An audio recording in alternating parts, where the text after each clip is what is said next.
Marco won this. He did by 2/100ths of a second over Brandon.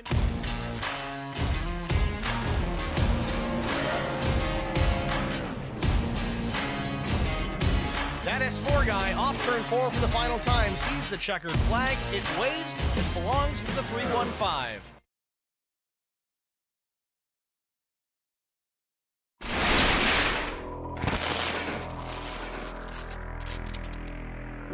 Checkered flag. Contact and Brian Rose wins it. A photo finish at the line. Oh, we got a wreck. Will Hewitt's through the trial for the final time, and oh, they're wrecking. Big trouble. Vincent Short sneaks through, and I think Short...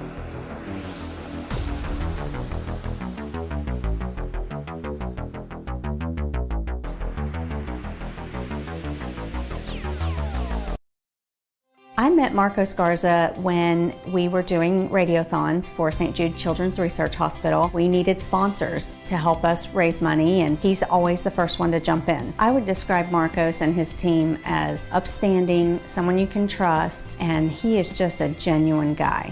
Marcos has been very generous. He has a genuine concern for people. You need somebody that cares about you. And that's what Marcos is, and that's pretty much what this firm is. The Garza Law Firm. Let us help.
Basket can't defend. He's got the outside line for the second part, and he can't hold on. Going the long way around. We're going to be 3 wide for the lead as they all come to the line. Who is going to take it in the end? And here comes Lockwood. He's going to make the move to the outside. Quinn tries to force it off a little bit, but there he goes.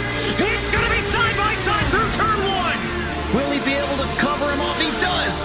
Weaving back to the left-hand side. Reynolds is trying everything. The kitchen sink is being thrown at it. They're leaning on each other. Coming into turn number 3. It's going to be a drag race through 3 and 4. Coming back to the line. Here comes Frisch on the bottom. Bouchard's going to hold the inside. Tries to be the late breaker here. They're going to be side by side through the final chicane. They bang doors, but keep it clean. As that's still 4 wide on the run down into the back straightaway. Demerit's looking for a line as well. What is going on in Michigan?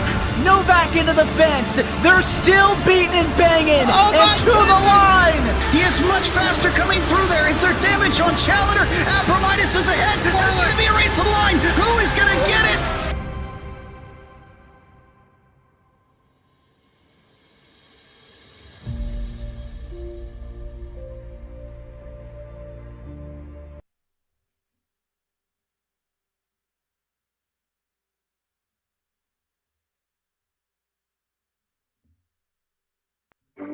She stole my heart faster than a heat-seeking missile on a mission, faster than a bass to the hook when daddy's fishing, faster than a walnut rolls off a hen house, faster than a whiskey shot goes down south. Ooh, I saw my lightning.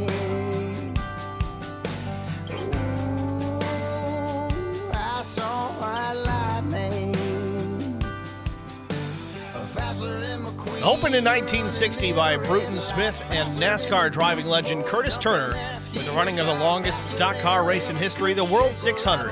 Charlotte Motor Speedway closed before it would ultimately become the home track of so many NASCAR teams.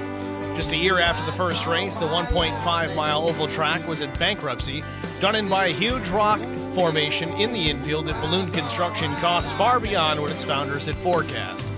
Almost 60 years later, everything is different. More than 94,000 seats ring the racetrack, which was the first speedway to install lights for night racing, the first racetrack to incorporate a condominium apartment complex overlooking the racing surface, the first to build an office complex with the same view, the first racetrack to sell naming rights, and the first to open a year-round club where members can spectate during races and socialize with fellow club members at other times. Everything is very different from 1960, except for one thing. Charlotte Motor Speedway, still owned by the Smith family, and puts on exciting racing every single year. Tonight, it's race number 1 of the Noble Racing Series playoffs, and it's next on HBR TV.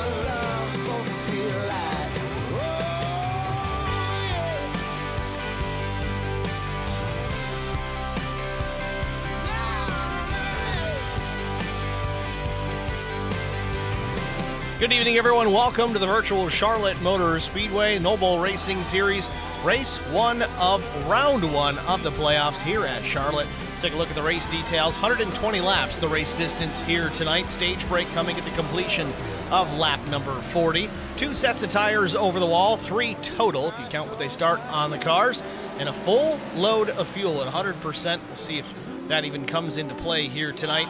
Air temperature 72 degrees Fahrenheit, 61% humidity, cloudy skies, 2-mile-per-hour breeze, and a track temperature of 79 degrees Fahrenheit. Practice just about wrapped up here. A few minutes remaining. Let's go trackside to see who's on top of the board, and it is the 3 of Brian McCann. Fast time now at 29:23. Second quick, Zach Millett. Brandon Mefford, third fast. Neil Quick, Vincent Short, your top 5. To no one's surprise, those IROC Challenge drivers really filling up the top 5 times. They closed out their season somewhat recently in these same Gen 4 Cup cars, so they've got a little bit of a leg up on some of the competition, but as we get later into the season, well, that experience starting to not matter quite as much as other drivers are gaining experience on their own.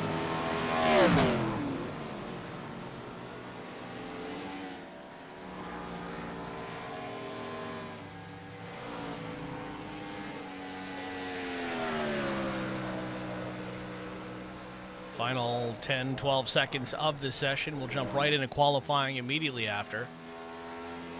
Got Allison Rose already in the stream chat. Allison, thanks for checking in so early. Says, let's go Tuckers. See Joe Tucker. Is Michael Tucker here tonight? He is. 6th quick on the board. Black and red flags on the session, so that signals the end of practice.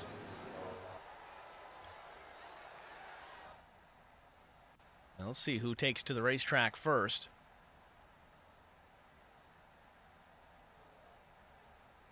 Vincent Short may be first to roll as he sits in pit lane.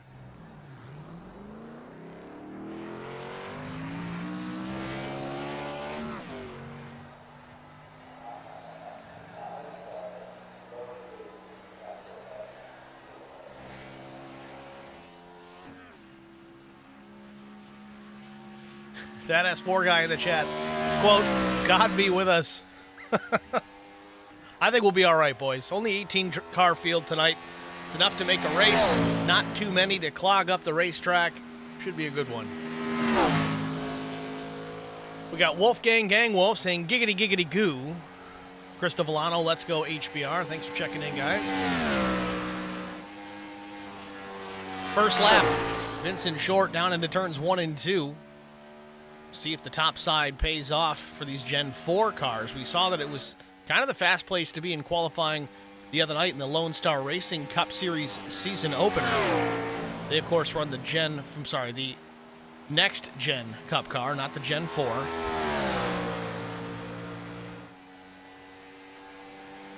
Back at the stripe, Short crosses the line. First lap, 29.73. Michael Tucker, 29.71. He goes top of the board.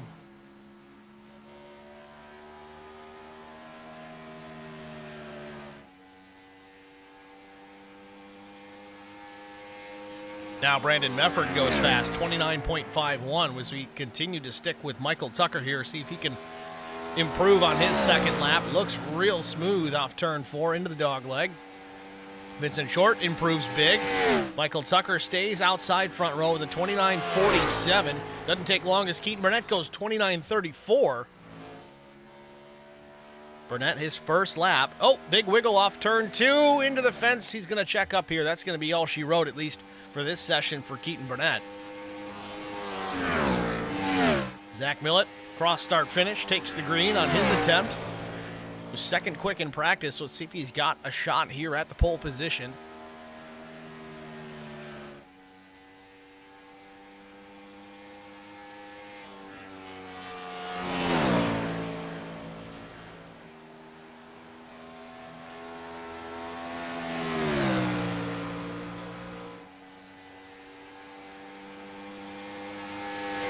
Future reference, Tom Stanley is listed in this session. He's actually a race admin. We got to get him up to speed on how to enter this session without displaying in the race results.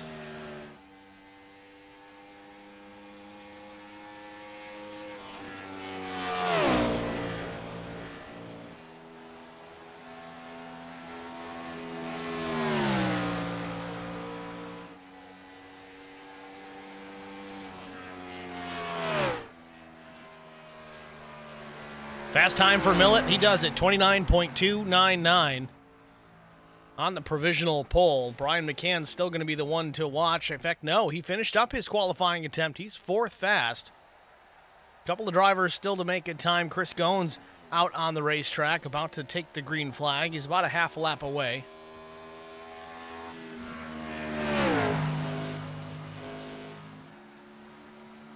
Keaton Burnett outside front row. Just shy of half a tenth. That's all it took. Chris Goins in the Popple Pro Dodge takes the green flag.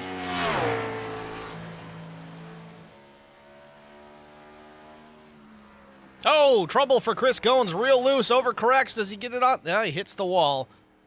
That's his first lap. He may just go back to pit lane and try to do a one-and-done lap. We'll see.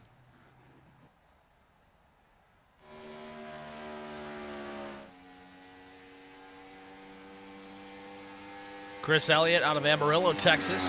He's here for the Lizards. I'm not even going to ask what that's supposed to mean.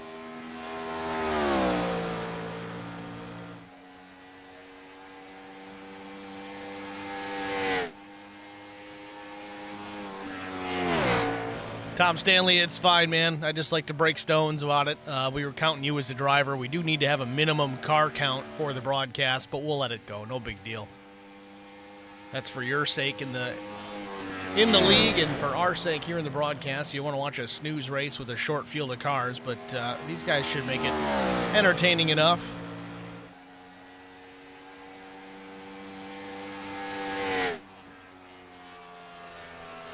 Good lap for Chris Elliott, 29.669, puts him 8th quick. Gones is going to try it again here. The magic of the internet and video games. He's able to go back to the pits, and automatically that car is fixed.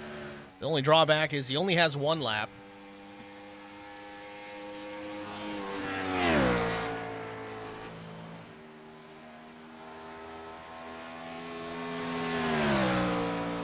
Back to the dog leg here. Let's see what he can clock in for a lap. Chris Gones, the 41. Where does he land? 9th quick. Jumped into the top 10 with a 29.65. Neil Quick back in action here in Charlotte. Rocking the Miller Genuine Draft colors in that number 2.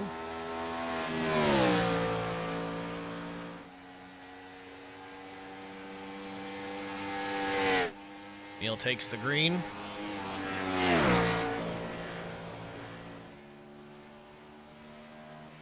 Oh, real loose. We saw the same thing with Chris Gones just a moment ago. Quick able to check up just a hair as to not lose the car. Keeps his foot in it, down into 3. Might just kind of regroup here. Focus on the second lap.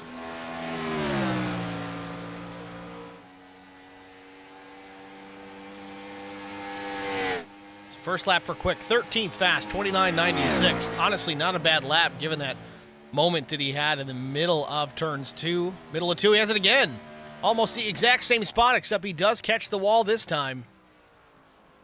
You can tell Neil Quick was certainly going for that pole position.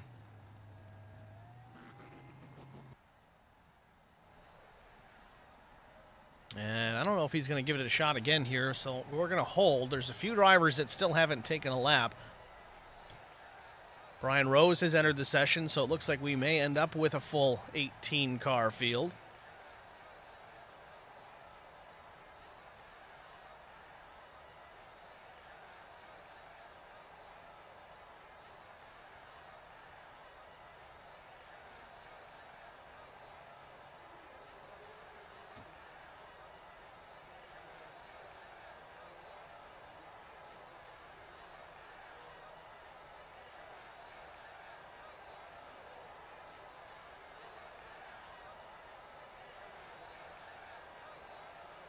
So with a couple of minutes left in the session, it appears we're still waiting on a few drivers. Eddie Rose, Doug Wysocki, Brian Rose. They may opt to not take a time in the session.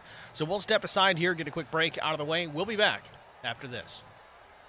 Racing isn't easy, but experiencing it is. iRacing puts you in the driver's seat with the industry's leading sim racing game. Drive on laser scan replicas of the greatest racing circuits from around the world. Go head-to-head against other drivers chosen by skill-based matchmaking to ensure competitive racing at every level. Compete across all your favorite series. In officially licensed cars, engineered to deliver the most accurate driving experience possible.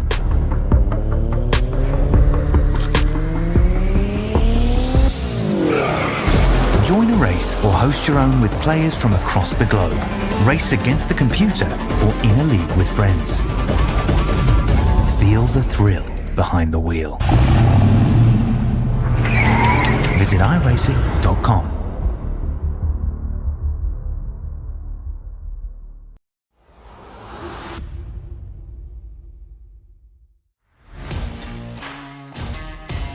It looks like Millett might have won this. He did by 2/100ths of a second over Brandon.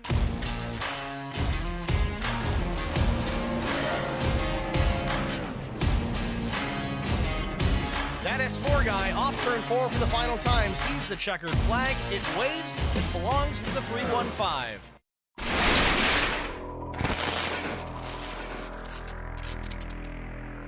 Checkered flag.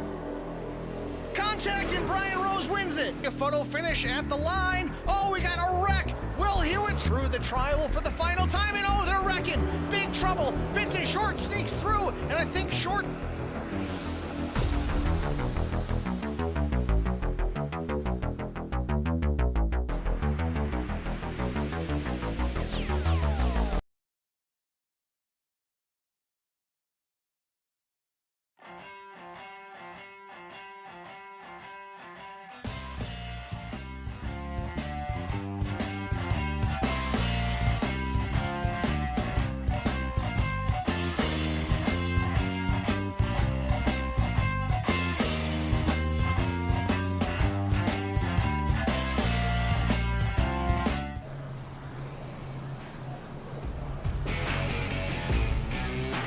Back at Charlotte Motor Speedway for race 1 of the Noble Racing Series playoffs. Let's take a look at our starting grid. On the pole position with a lap time of 29.299 seconds. It's the 315. That S4 guy, Zach Millen. Outside front row, it's Keaton Burnett, the number 26. Missed it by 47 thousandths of a second.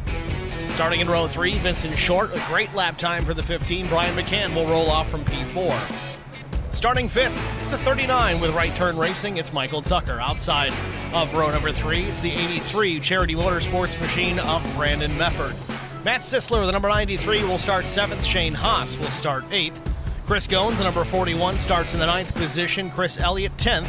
Drew Prail starting in the 11th spot with Joe Tucker in the number 13 with Hostile Intent Gaming, rolling off from the 12th starting position. Starting 13th, tough break in qualifying for the 2 of Neil Quick. Keep an eye on him here tonight. He is certainly not going to finish back in that position. He will be towards the front before this one's over. Jesse Redding, the number 21 HBR driver, will start 14th. Larry Bruner starts 15th. Brian Rose back in action here in the number 89 machine. He'll start 16th. Doug Wysocki starting 17th. And Eddie Rose, shown as 19th, he'll start in the 18th position as Tom Stanley with Full Send Racing. He is actually here as a race administrator here tonight, not participating in the race events themselves. That's your starting grid from Charlotte Motor Speedway. Field going to roll here momentarily. One pace lap before we see the green flag for 120 laps the race distance. Stage break coming at the completion of lap 40. Again, 2 sets of tires available over the wall for these drivers. Full fuel load at 100%.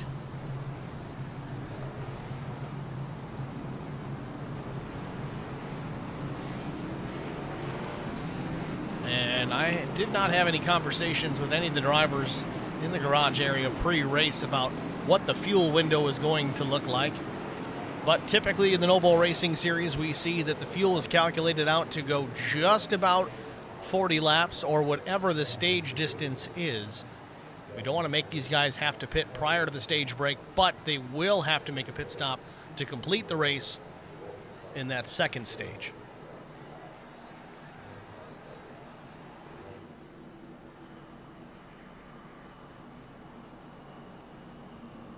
Well, we got a bunch of people here in the stream chat tonight. We do appreciate that.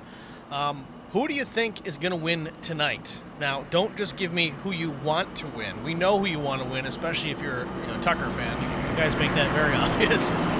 But who's your pick tonight? Who do you see, based on all you know about iRacing, this series, this league, who is going to take the checkered flag here tonight? Let us know. We'll talk about it.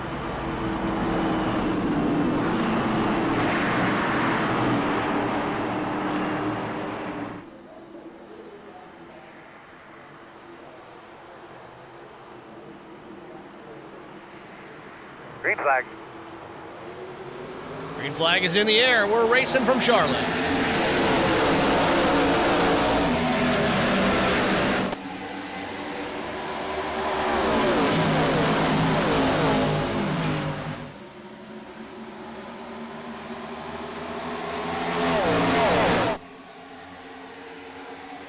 Millett with a big jump on the start. Carries the lead down into turn 3, about a third of a second. Back to Keaton Burnett, now quarter second. Miller time says Chris Mathis.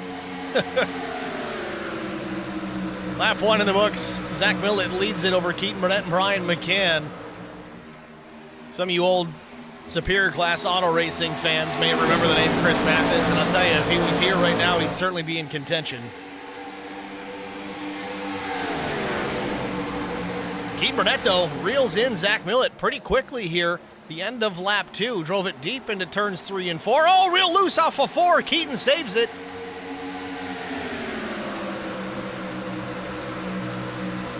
It's all that drifting he does in practice. Able to maintain control of the car even when it steps out on him in the middle of turn 4. Steps out again on the exit of 2. Chases it up the racetrack. Maintains his position in behind the 315. Top 3 starting to scoot away from the rest of the pack. It's Millett, Keaton Burnett, Brian McCann, your top 3, and the caution is out. Chris Goins involved in this one. Joe Tucker gets a very light piece of it after the fact. We think it's after the fact.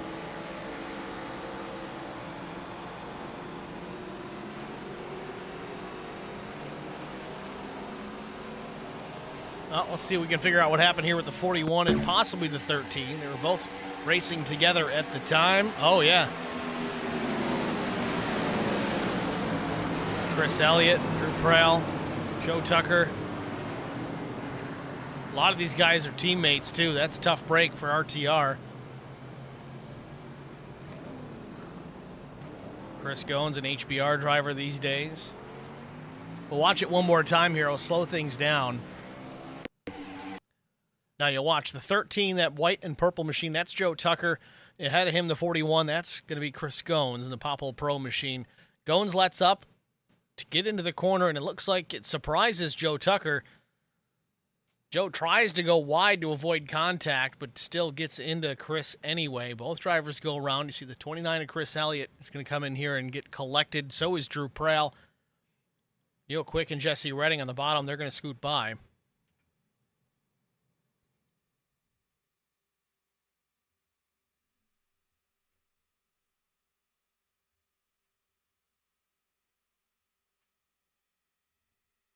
Try and watch it from Joe's perspective in the in-car camera. This is on board with Joe Tucker. Now it's slowed down here, half speed. He knew he was coming in there, and he was trying to go around the outside, but just couldn't get up top in that way high line there to avoid contact with the 41. You can try and lift there, but the rear end is so light. He was already off the gas for the corner anyway. If you try to jump on the brakes, you're going to spin yourself out as it is, just trying to avoid, and then who knows who's going to hit you from behind. I think Joe Tucker was kind of in a no-win situation there.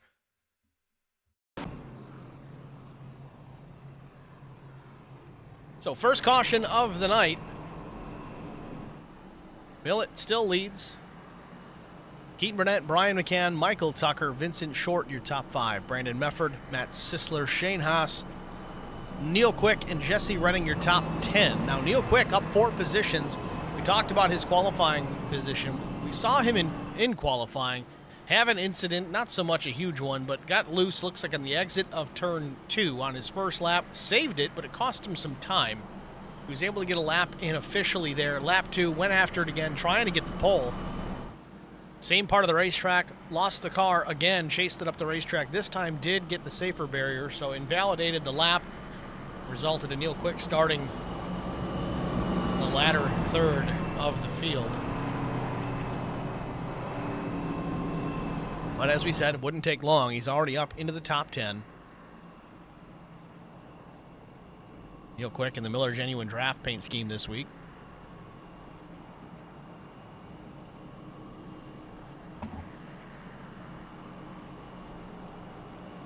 Now, next week, we go to Talladega Super Speedway, and that's going to be the 14th of January, then the 21st, Indianapolis Motor Speedway on the oval, thank goodness. Round 2 starts off January the 28th at Watkins Glen. Only road course in the playoffs. Then we go to Kansas on February 4th. The 11th, we're at Phoenix. And then the final round will be at Homestead Miami Speedway on February the 25th. Round out the Noel Bull Racing Series season.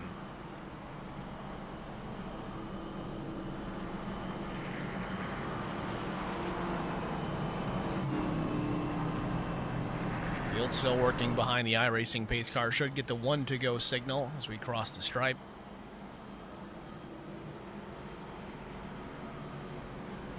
And there it is. Pace car lights extinguish.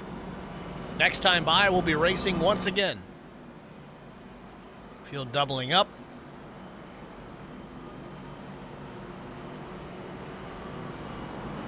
Now through that exchange, looks like Joe Tucker did lose a lap.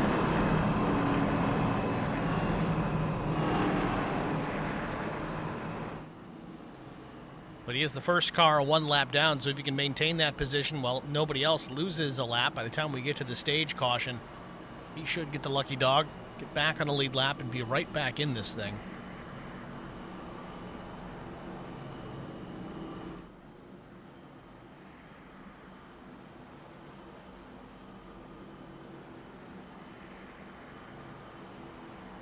Chris Goins and Chris Elliott catching up at the back of the field. Joe Tucker to the inside. He'll tuck in.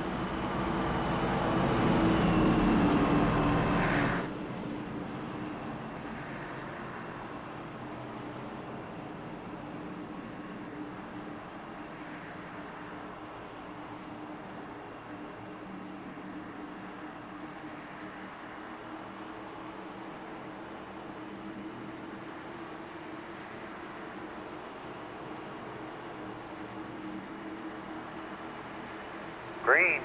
Green flag back in the air. Millet with a huge jump. Don't know if that's just the advantage, but Keith Burnett appeared to be sleeping as the green came out. McCann takes the spot away. Move Brian up to the 3rd spot. Michael Tucker going to look to the inside. Keith Burnett trying to battle for the 3rd position. On board with Keith Burnett.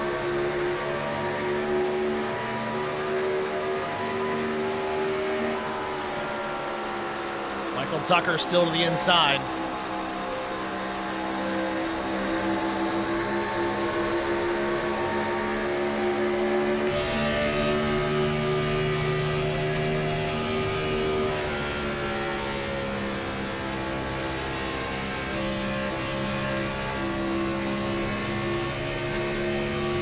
See how hung out these race cars are. Keith Burnett got a lot of right turn in it.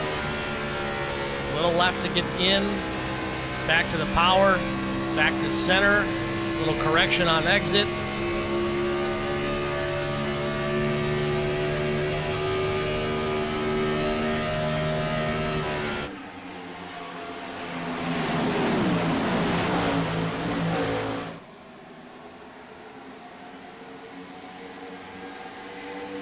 Might have a battle for the lead shaping up here between Zach Millett and Brian McCann.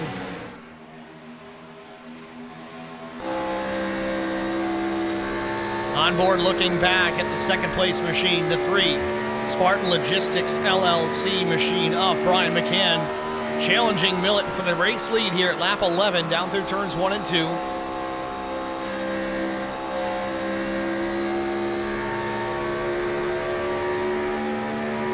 McCann with a run, might take a look. Nothing yet. Michael Tucker is closed in though. He's right to the back bumper of Brian McCann, so McCann might have to go to defense here.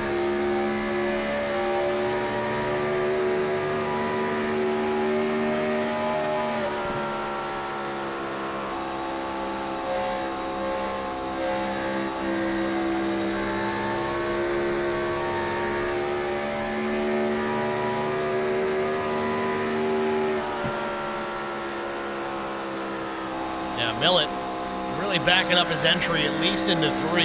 Allows McCann to get awfully close to that back bumper.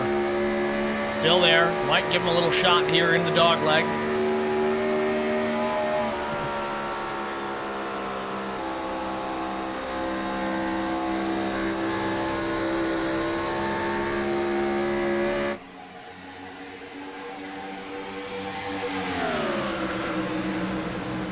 Yeah, Millett checking up just about, I don't know, I'd say 50 yards sooner, maybe 25 yards sooner than the 3 of Brian McCann. McCann very quick to react as to not drive over the 315, but what effectively that does is it allows Millett to get back to the gas just a tick sooner in the middle of the corner and drive all the way out. Gives him a little bit more speed down the backstretch. You'll see it here again into 3. McCann will close in. Make a liar out of me this time. Doesn't happen in this instance, but working the outside, though. Let's look, Neil Quick. I told you, he's up 8 spots now, just cracking the top 5 as he goes around the long way on the 83. Off Brandon Mefford, takes 5th away.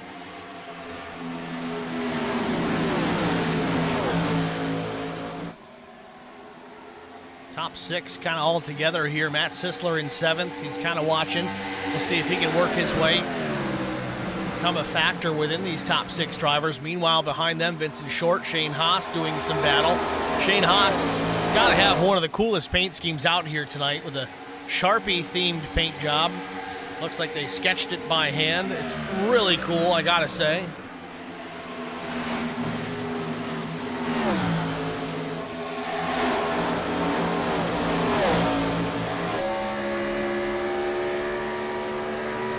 On board with Vince Short. Shane Haas taking a look in the number 23.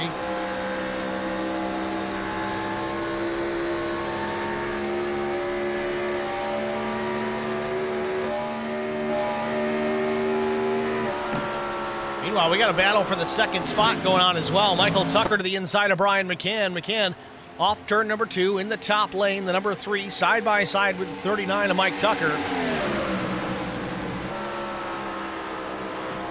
Tucker checks up, goes in behind.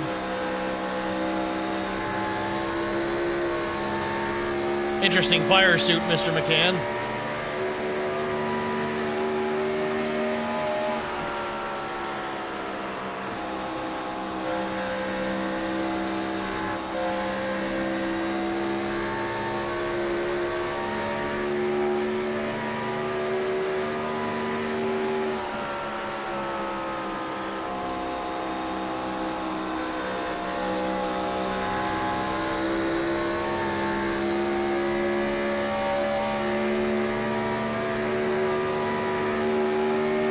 Meanwhile, Zach Millett enjoying the fact that Michael Tucker at least jumped in there and put a bit of a battle in the hands of the 3 of Brian McCann. Brian was right there to the back bumper of Millett for a handful of laps. Now he's about 2, maybe 3/10, and now it's shrinking, though, behind Zach Millett. McCann's got the pace. He does continue to close back in on Zach Millett, but now that deficit now 1/4 second off turn 4, back to the stripe. Halfway through stage number 1, Millett continues to lead over Brian McCann, Michael Tucker, Keaton Burnett, and now Neil Quick in 5th. Neil, our biggest mover on the day to this point, up 8 positions from qualifying.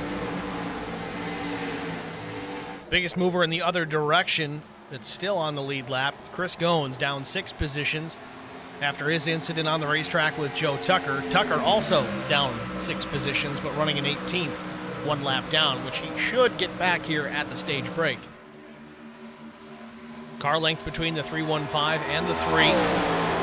Coming back straight away.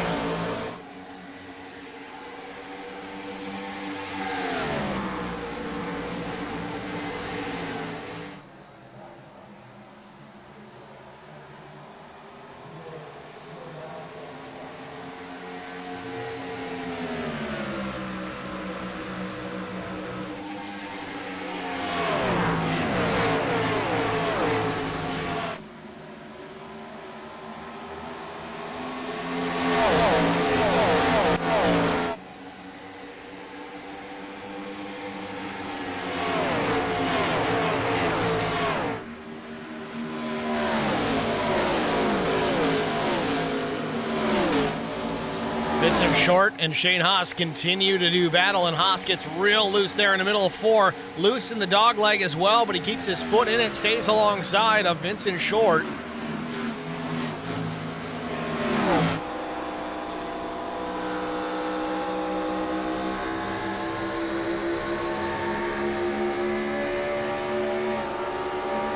Shane checks up, tucks back in behind.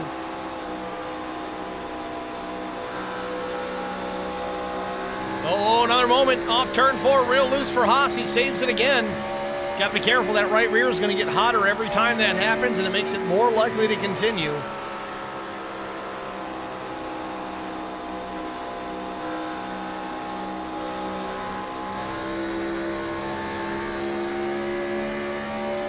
Shane Haas at the wheel. This number 23 Sharpie machine.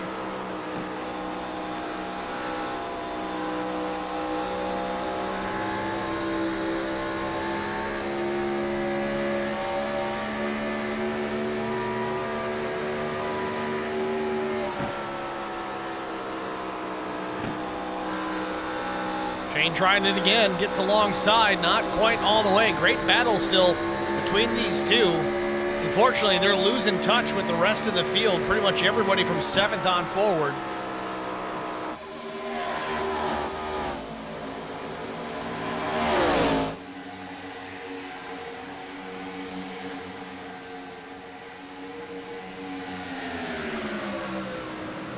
Short maintains the position in the 8th spot over Shane Haas. Jesse Redding up into the 10th position, up 4 spots.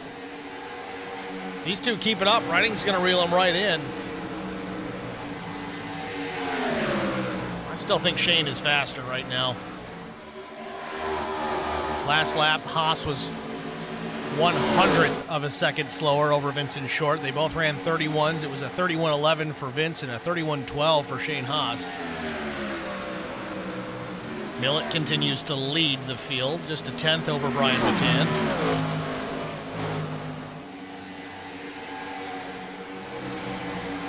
I think Shane's got to settle down here personally. Oh, he gets a piece of the wall in the backstretch, just trying to look for maybe the outside line around Vincent Short, but Short's got that locked up.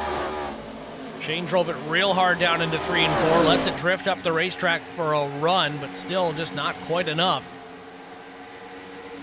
Got to let those tires cool off. Back out front, meanwhile, Millett and McCann starting to check out from even Michael Tucker, Keaton Burnett, and now Brandon Mefford in the top 5. Quick has slipped back to the 7th position.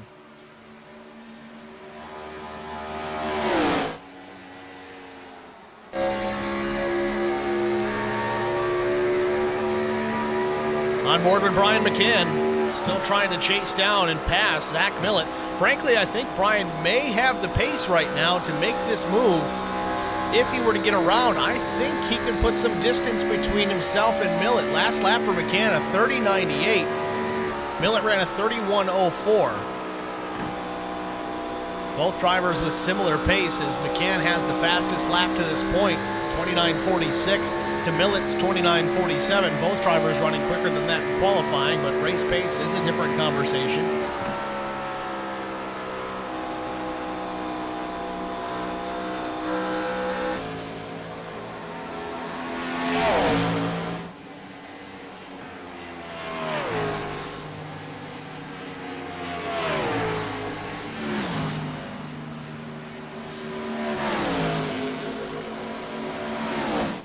I don't know if McCann's just messing with Millett or what. Still a car length and a half off the back bumper, but it seems like he can drive right up to the back bumper whenever he pleases. Hasn't really made any kind of egregious or aggressive move for the race lead. Seems content to ride in behind the tire tracks of that 315 race car.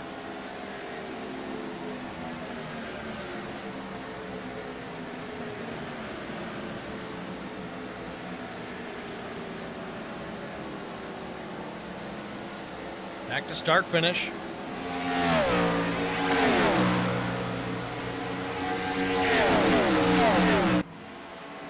"32 laps in here from Charlotte. Field already pretty well spread out.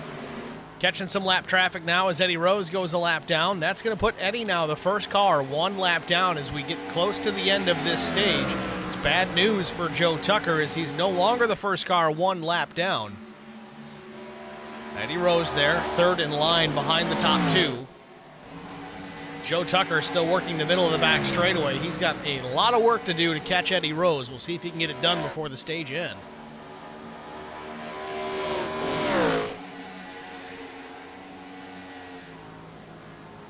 Back out front, that exchange between Millett and McCann getting around the lap car of Eddie Rose has put some more distance between the two. I'm starting to wonder if it's just a matter of they're so evenly matched right now that it just may be a matter of track position. The lead car having that clean air, that might be all that's keeping Millett out in front. Again, if these two were to switch positions, I think it'd be more of the same, except Millett would be the driver who's chasing.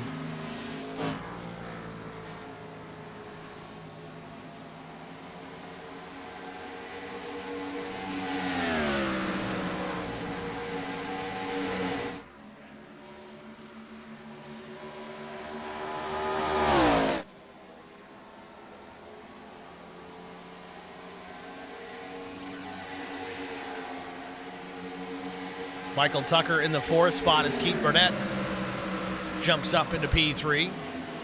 Remember, Keaton started outside pole. They have chosen a little less aggressive strategy as to save some tires for the end of the stage. Again, we got about 5 laps remaining before the green and white checkered flag flies. Tucker, though, going to battle here, trying to get that spot back. Dives into the bottom of the racetrack.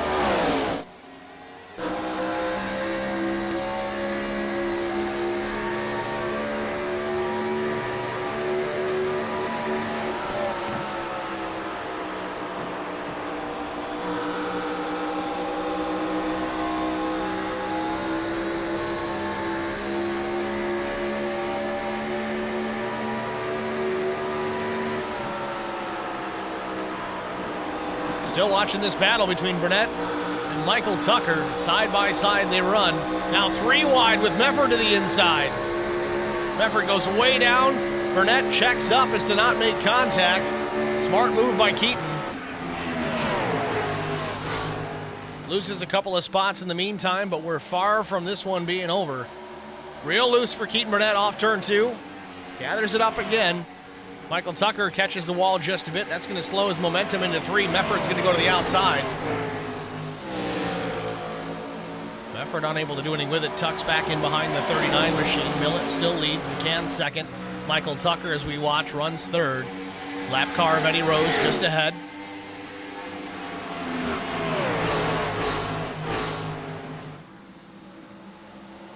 Mefford was coming with a big run. Don't know if he got into him or not.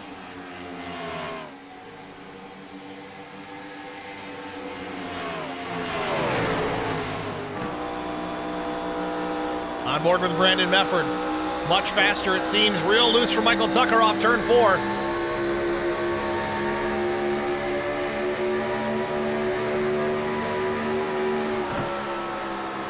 Still the battle rages down into turns 1 and 2.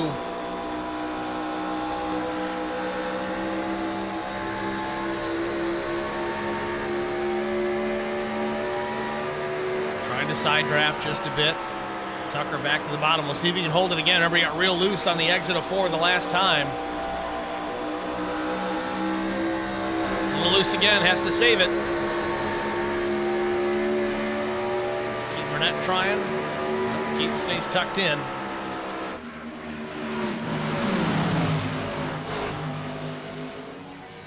Millett still out in front. 10.5 of a second over Brian McCann. They're way out in front over the 3rd place machines and the rest of the field.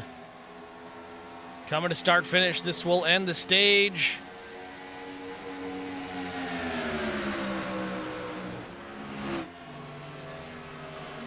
Caution. And caution is out. What have you got? Stage 1 of 2 in the books. Zach Millett, your stage winner. Brian McCann, 2nd. Michael Tucker, 3rd. 4th was Brandon Mefford. 5th, Matt Sisler. Keaton Burnett, 6th. Neil Quick finished 7th in the stage. 8th was Vince Short. 9th, Jesse Redding. Shane Haas, 10th.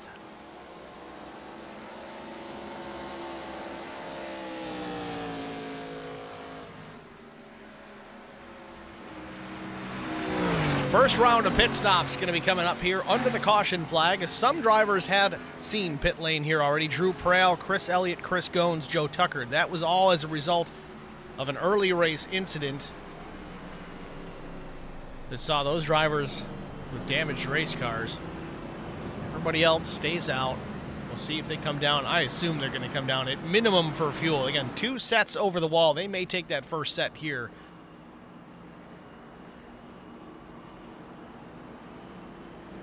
But maybe they don't. Maybe someone's brazen enough to try and save a set for later on, banking that we'll get a caution. Granted, the way this first stage went, I don't know if I'd want to gamble with that. Field down pit lane. Everybody and their brother, maybe they're even the cousins, going to come down pit lane here.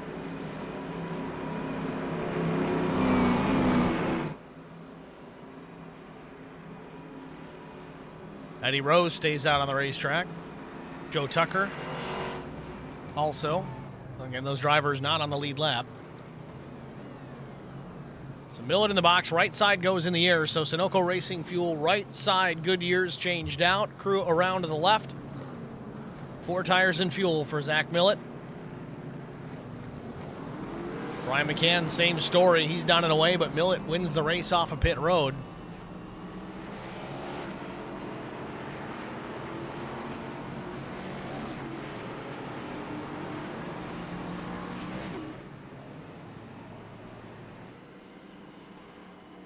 See if we can get a word with Zach Millet. Pull him up into the broadcast booth. Get a word with our Stage 1 winner, Zach Millet. It's Steve in the booth. You got a copy? Hey, Steve. How we doing? We're doing good, Zach. Congratulations winning that first stage. It seemed pretty dominant, but it seemed like you had a tail pretty much that whole time. The 3 of Brian McCann not too far behind, at car length at best for the majority of that run. You guys have very similar pace. Is clean air really going to be that important the rest of this race? Man, it seems like clean air is just key every race on these Gen 4 Cup cars. I don't know, man. There's a couple times, with either lap traffic or what have you, I gave a little bit on Brian, and blink of an eye, he was right back to me. So I know draft is there too, but I think he's got some wicked pace. He just knows when to turn it on. Almost seems like it could be even in dirty air where the car gets a little bit tight. That might be a bit of an advantage if you buzz the rear tires at any point. A lot of these guys handling a real loose on exit situation. If they're tied in behind a car, might seem to make it a little bit faster. Have you experienced any of that with maybe some lap traffic? Yeah, a little bit. It doesn't take much to upset these cars, that's for sure. Whether a car ahead of you or even behind you, somebody gets right on your bumper, it upsets the car in every way. It gets you real loose. And with these back tires about 1,000 degrees, it doesn't make it any better. All right, Zach. Well, congratulations again on the stage win. We'll let you get back after it. Good luck the rest of the way. Thanks, buddy. Zach Millet, your stage 1 winner. As he gets ready to go back green flag racing here, he'll have the lead over Brian McCann.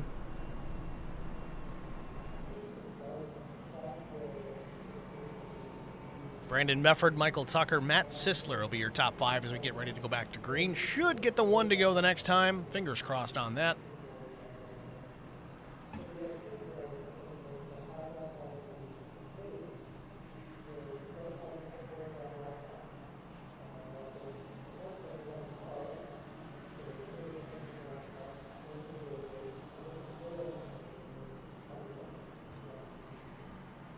Again, I want to remind everybody, as we are still working this caution, we do have racing every other day of the week, not just Sundays, but Monday's coming up. It was supposed to be tomorrow. They pushed it out an extra week. That's okay. On January the 15th, the IROC Challenge Series will be green on their late model stock season. That's going to kick off. That should be fun. Next week, we've got this coming week. Monday, again, we are off this coming week. But Tuesday, we will be at Daytona for the Numb Thumbs Racing League Davidson Builders Truck Series. Then the following day, on Wednesday, we'll be with the AMCO Transmissions Late Model Stock Tour, also Numb Thumbs Racing. That'll be out at Worldwide Technology Raceway, also known as Gateway. And Thursday, we've got race number 2 of the season of the Lone Star Racing Cup Series, Season 3. We got Las Vegas for 125 laps. So lots of action this week. And then if you continue on to the 14th, we're back here at No Bull. We talked about that earlier in the broadcast. Race 2 of the playoffs out at Talladega.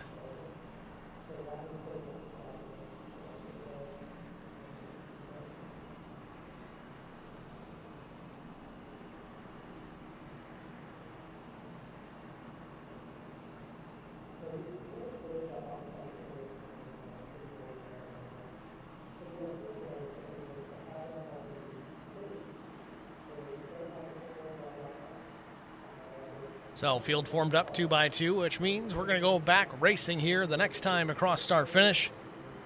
iRacing.com pace car. The Mustang about to pull left down pit road. Now wait for Barney to wave the green. Green flag.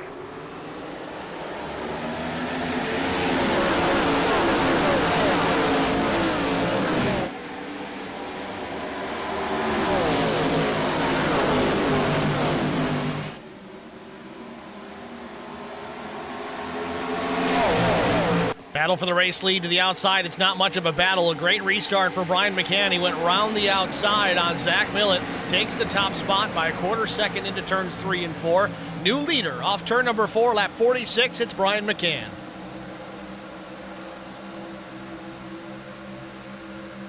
Shot out of a cannon. Puts 3/10 on Zach Millett right away.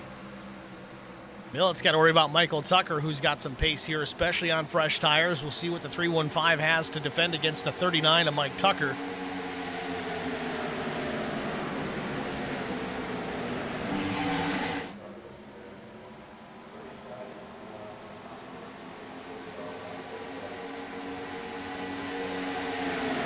Tucker's fast. He's right there, ready to make a move.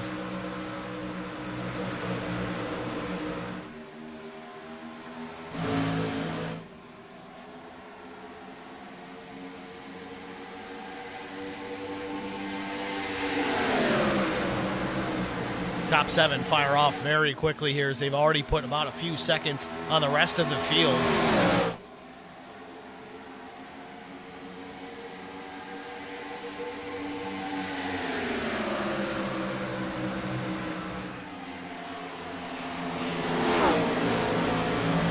Millett working a high side here, trying to build a run off turn 2. McCann slams the door, but the run is still there.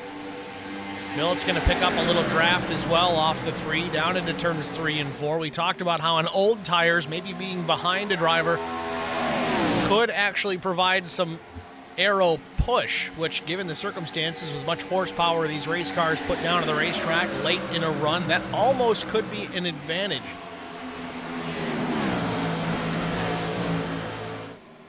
Cars do tend to get loose at the end of the run. They're loose to begin with, they just get worse.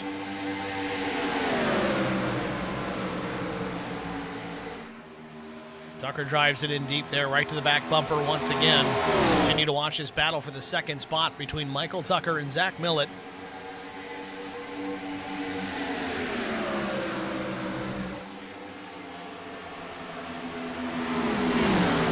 Tucker looking to the outside, nothing doing there, pulls it hard back to the bottom, crosses up the lanes here. Now Millett still in front of the 39, down the back straightaway. This battling here between Millett and Tucker is allowing Brandon Mefford to slowly creep in. Mefford's still about 4 or 5 car lengths behind this duo. Off turn number 4 again, Millett with the second position. Tucker all over him like a cheap suit. Let's ride on board with Michael Tucker and see what it looks like from the driver's eye.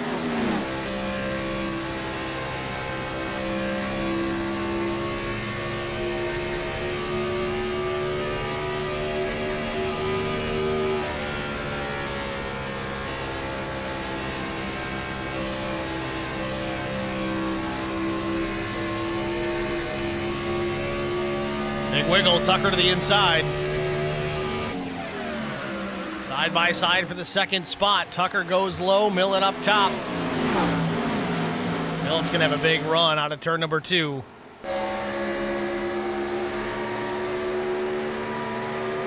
Run prevails as Tucker has to tuck back in.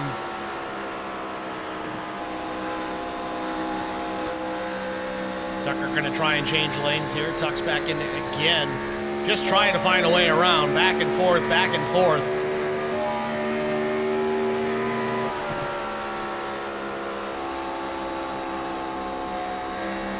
Look how much yaw these race cars run in. Sideways through almost the entire corner.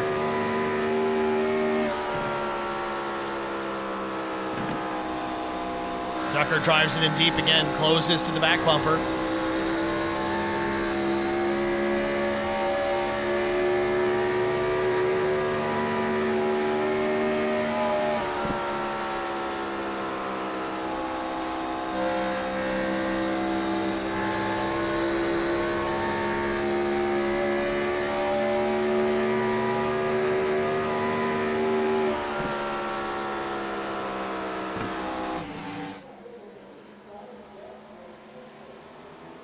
Tucker's got the pace. He certainly does, especially on fresh tires. It's so enticing to just want to go. Problem is these cars make so much horsepower, you really have to be careful when you go and when you don't. Get those tires just a little bit warm, they get angry, they're hard to calm down. We saw that at the end of the first stage, especially with the 39 of Tucker, was real out of shape a lot of the time. And there it is again, burning the right rear off, smoke pouring off that car. It's like bias ply days. I thought we went back in time 25, 30 years. Okay, I'm dating myself. It's even further than that, but nevertheless, Tucker doing a good job hanging onto that race car. But now he's going to have to be careful here because that right rear is certainly hot now. That's going to be a problem through turn 4. We'll see if it happens again. Continue to watch Michael Tucker. A little loose on exit, not as bad as the smoke we saw a moment ago. Out front, Brian McCann, as he scrapes the wall on corner entry, just a tiny piece of the safer barrier before he comes down into turns 1 and 2. He's enjoying a 1-second advantage over Zach Millett. Now, a lot of that might be due to the battling that Millett and Michael Tucker were doing. Millett can now refocus his efforts on reeling in the 3, but at this point, it might just be a matter of let's just wait for the pit stop, see what you can gain on entry and exit, and go from there.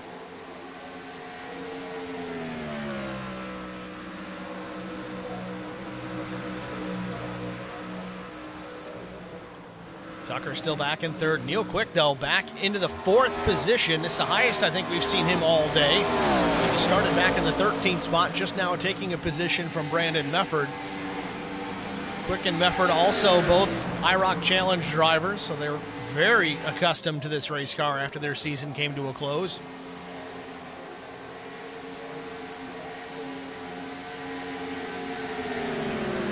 Matt Sisler still running in the top 10 in 6th. Shane Haas running in the 7th position. Drew Prell 8th. New colors on the Prell machine this week. Prell running a Grand Theft Auto paint scheme.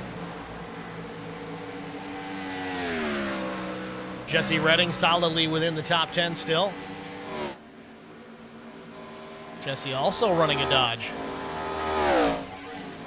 Teammate Chris Goins in the 10th position, still on the lead lap. Lucky enough not to sustain too much damage in that early race incident with Joe Tucker.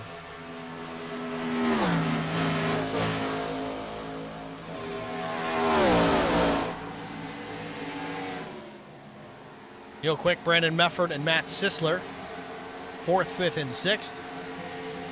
Michael Tucker just ahead in the 3rd position, and I think he's going to fall into the clutches of Neil Quick before too long. Tucker may have overheated his tires just a bit too much trying to get around Zach Millett for that 2nd spot. As Millett continues to drive away from the 39, Tucker continues to fall into the hands of the 2.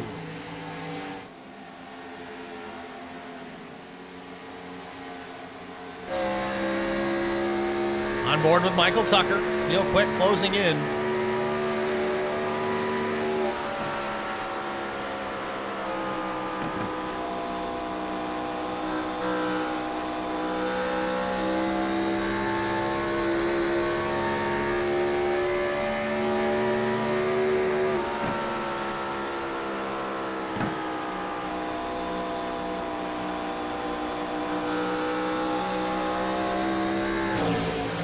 Battle continues. I think Tucker's holding up all 3 of these guys at this point, but you got to be careful trying to make that pass. With that said, though, we're going to step aside here, get our first HBR TV side-by-side break out of the way. Stay with us, folks. You won't miss a moment of the action. We'll be back after this.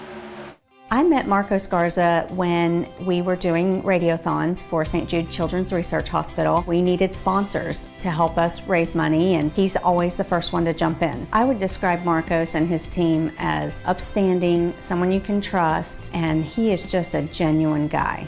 Marcos has been very generous. He has a genuine concern for people. You need somebody that cares about you. And that's what Marcos is, and that's pretty much what this firm is. The Garza Law Firm. Let us help.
50 laps to go from Charlotte Motor Speedway. Brian McCann out in front of Zach Millett puts a 2.4 second advantage back to the 3.15. Unfortunately, Keaton Burnett has gone down a lap. Not sure what happened here with the 26. Keaton started outside front row and was in contention for a while.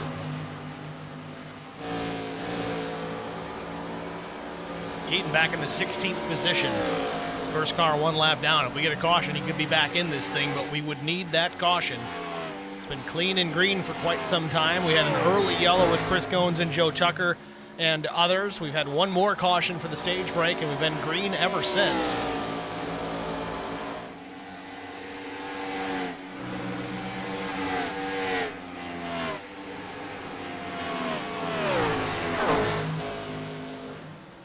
Chris Elliott in the fence just a bit. Gets it down off the safer barrier, still trying to save it, drives it to the inside of the racetrack. Scary moment there for the 29. You're so likely to come up the racetrack after trying to correct there on the back straightaway. He gets it done, keeps it out of traffic. He may be coming to pit road. Chris Elliott having a moment there off turn 2. Keeps it on the apron even for the time being. Gets it back up on the racetrack. He's going to continue on, stays away from pit lane.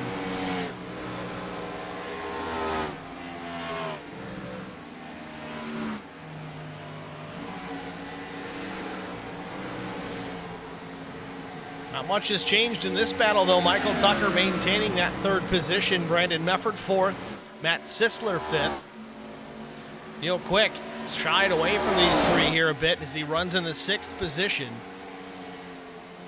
Again, I wouldn't count him out just yet. Neil Quick, very smart behind the wheel, especially as far as strategy is concerned. And I'm not even talking necessarily pit strategy, just about taking care of the car, knowing when to push, when to lay back. As Tucker finally loses the position to Mefford. Mefford now up into the 3rd spot.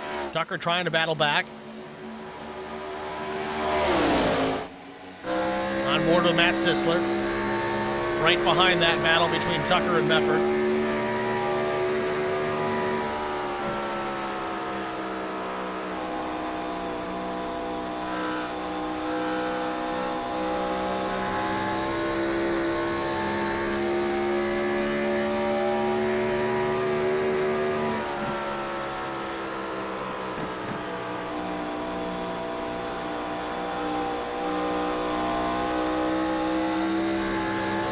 Riding on board with Matt Sisler, you can hear how just precise, how ginger Sisler is on throttle. In the middle of that corner, we'll take a listen again.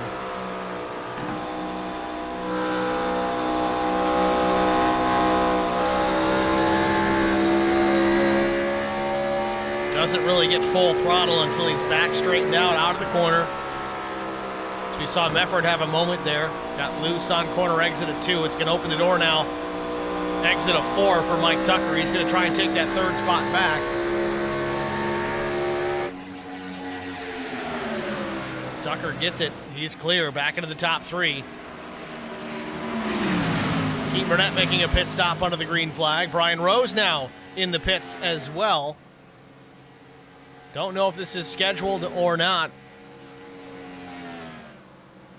Brian Rose looking for some sponsors.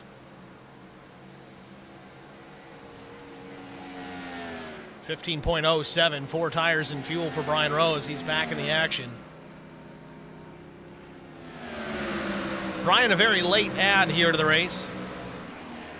Trying to help out our numbers. Again, he's been effectively living in Hawaii for the better part of a few months. He's just recently come back home, stateside.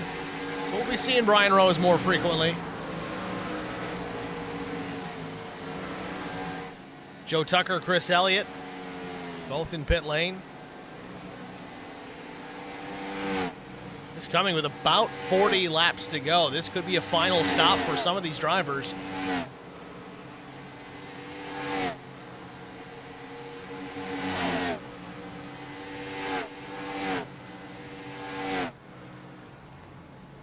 Being the final stop, I think we're going to expect everybody to take 4 tires here. Well, Brian McCann still continues to lead, and it was just as we suspected. We talked about it in that first stage, how McCann hung in right behind Zach Millett for the better part of that stage. Didn't make any moves to make the pass, though he did seem to be able to drive right to the back bumper at will. Now he's enjoying almost a full straightaway advantage over the 315. That clean air making a massive difference, but he has checked out. Last lap for McCann, 31.28 to Millett's 31.44.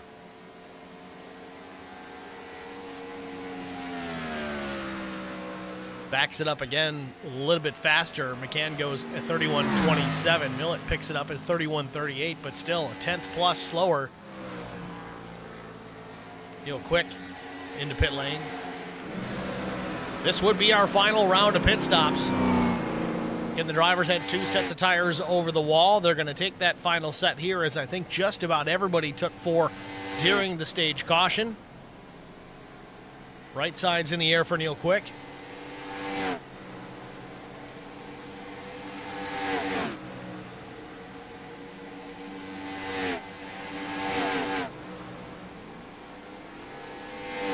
Neil Quick down and away, 14.85 seconds, a good stop.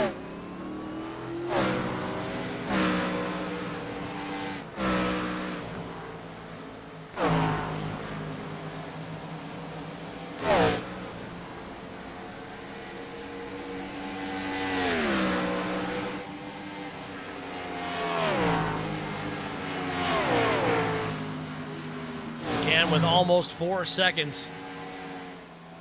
Bit of a cushion out in front for the 3 of McCann. Now, if you're Zach Millett, I don't know, do you take the chance here? Do you try and put 2 on? Do you try to go right sides only to save that deficit? You know Millett can get in and out of pit lane in a hurry, but Brian McCann's no slouch with that either. But if McCann takes 4, do you take 2? If you're the 315, if you're trying to go for a race win here, do you just take right sides? I'm not sure how the car's going to handle on right sides only. It might make it dangerously loose. Maybe it makes it tight. I'm not sure. But it would get him some track position, and it might, keyword might, get him out of the pit lane before Brian McCann. Now, McCann continues to stretch that lead out. Let's just say it's a 14.5 second stop. That's going to be quick. That's a fast stop. But if Millett can save that time and make it a 10-second stop with right sides only, can he make up the difference? He'd be about a quarter second ahead of McCann if he comes down that same lap. But will he be able to maintain the pace out in front of McCann with just right sides? Remains to be seen. It almost worked the other night in the Lone Star Racing Cup Series, which runs the next-gen Cup car. Drew Blaze took right sides, ended up finishing in the 2nd position, but was very close.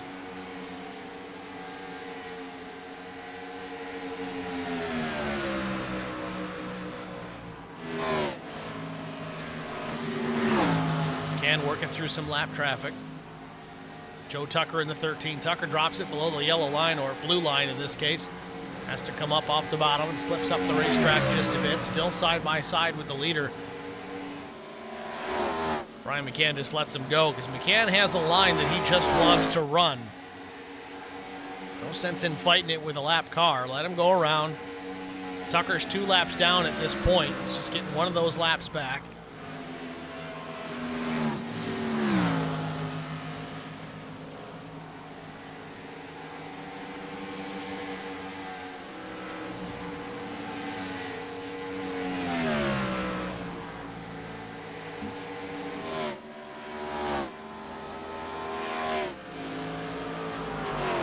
And here he comes, Brian McCann down pit lane.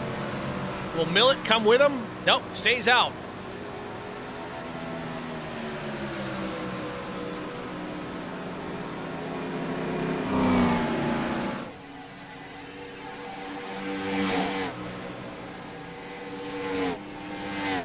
See what the 3 does here. Will it be 2 tires or 4? McCann into the pit box. Very clean entry. Right sides go in the air, so at least 2 tires to start. Sunoco Racing Fuel going in. Crew drops the jack around the left side. Going to be 4 tires and fuel for Brian McCann. Drops the jack, a great stop. 15.25, not as fast as we thought. Millett stays out 1 more lap. Now he's crossing his fingers for a caution. That's what he'd love to see, because then he could get Brian McCann trapped a lap down.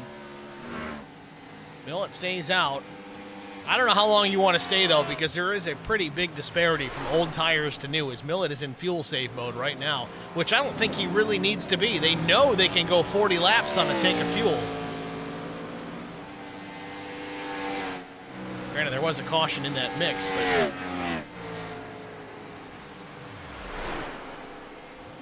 So right now, it's Millet and Short on a lap of their own, top two. McCann shown as the third-place machine, but a lap down.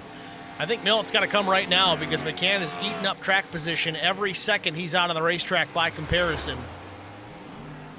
Does Millet stay out or does he come now? Stays out.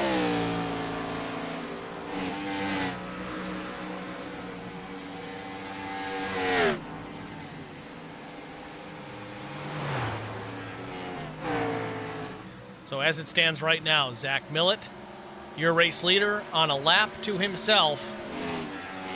Lap 92 of 120. You see Brian McCann there closing in.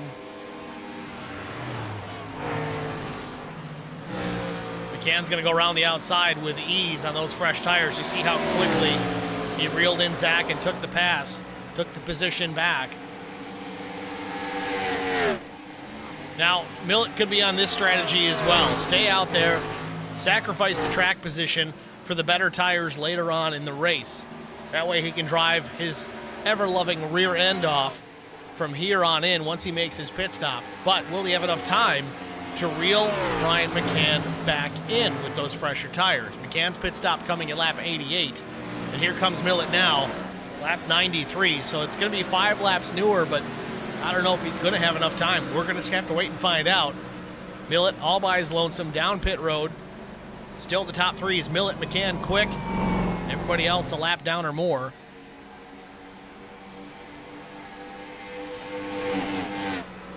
Dreadfully slow pace down pit road.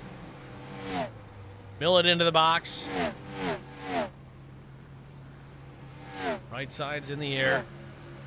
McCann coming back to start finish. He's going to flash on by. There he goes. McCann retakes the top spot. Millet still in the pits. He's going to have a lot of work to do with about 27 laps to go. Good pit stop. 14:62 for Millet. Much faster than Brian McCann, so he made up time there for sure. McCann stop of 15:25. Millet is 14:62. Top 3 now, Brian McCann, Neil Quick, Zach Millet. Quick now is 4.3 seconds back from Brian McCann, with 7 lap older tires than Brian. Millet, through that exchange, 13.6 seconds back. Now, we talked about that when McCann came down to pit lane, got his tires, puts him on much better footing on the racetrack. He can run faster laps, and every lap that Millet stayed out without making that pit stop, McCann was making up seconds on the racetrack. That's why you see this big disparity between the differential from the 3 back to the 3.15 is 13 seconds. Now, Millet does have a little bit fresher tires than McCann at this point, so he's going to be able to chew into that, but at what point do those tires equal out, where those lap times become consistently the same between McCann and Millet? Not to mention the fact that once Millet gets up there, he still has to get around Neil Quick.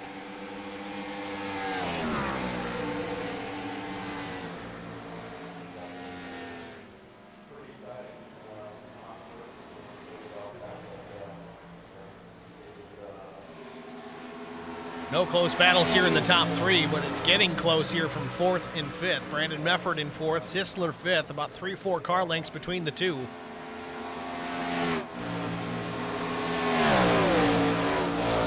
Sun starting to set here in Charlotte.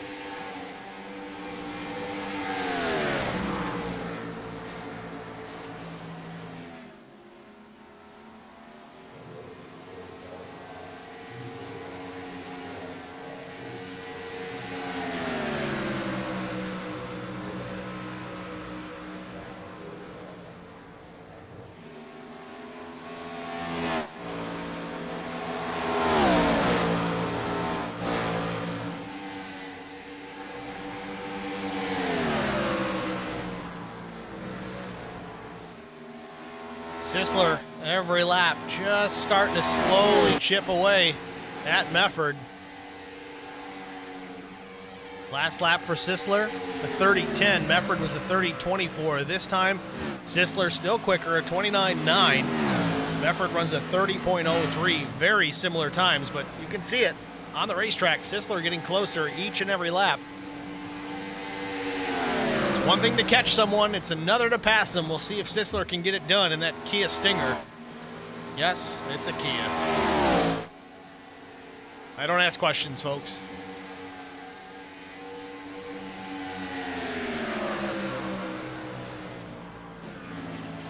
Brian McCann stretching out his lead over Neil Quick now. It's 8.2 seconds. It was 5 seconds. Oh, a few laps ago, and Sisler real loose off turn 2.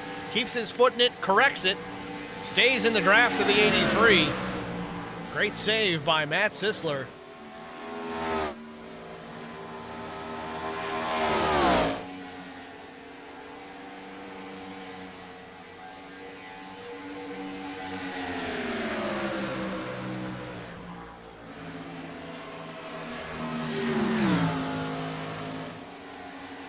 Chris Goins continues to battle it up into the 8th spot. Joe Tucker still 15th. Drew Prowl going to go around Tucker on the inside, not for position. Oh, big trouble. Keith Burnett, hard impact the outside wall right in front of the leaders. Pulls it down the racetrack. We stay green for now. That was a big hit for the 26. I hate to do it. I can't even click a button to rewind it. It happened that fast. Let's just do this and see what happened. Possibly overcorrected. Keaton Burnett just a moment ago. Loose, loose, loose. Save it, save it. Hard impact.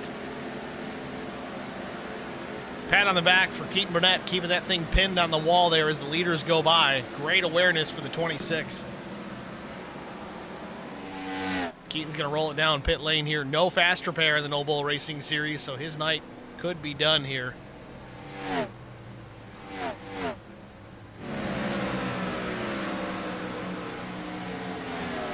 Meanwhile, Millett has gotten to, caught, and passed Neil Quick, but still 9.8 seconds the differential between himself and Brian McCann.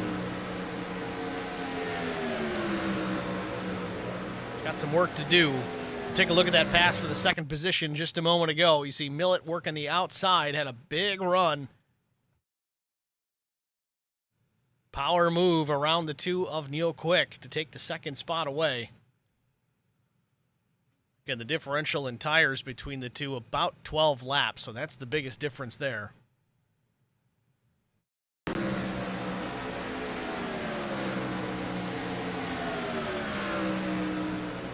Looks like Keaton Burnett may have left pit lane. He's going to try and finish this one out. Every lap makes a difference. Every point matters at the end of the season.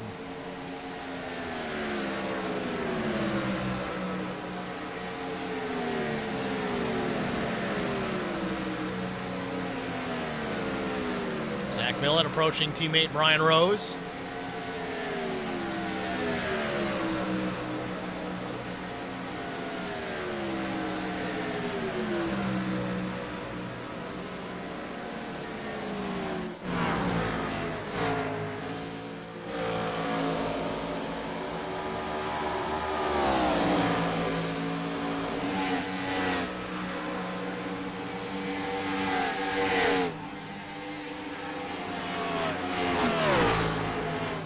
McCann working his way through some lap traffic as the 80 goes up the racetrack. Drew Prowl still running in 10th.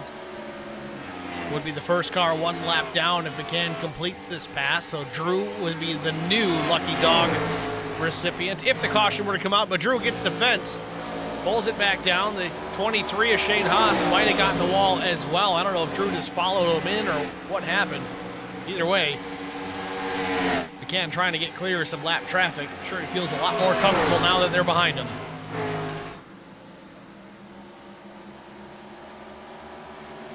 Real loose, Drew Prowl again off turn number 2. These tires are getting worn.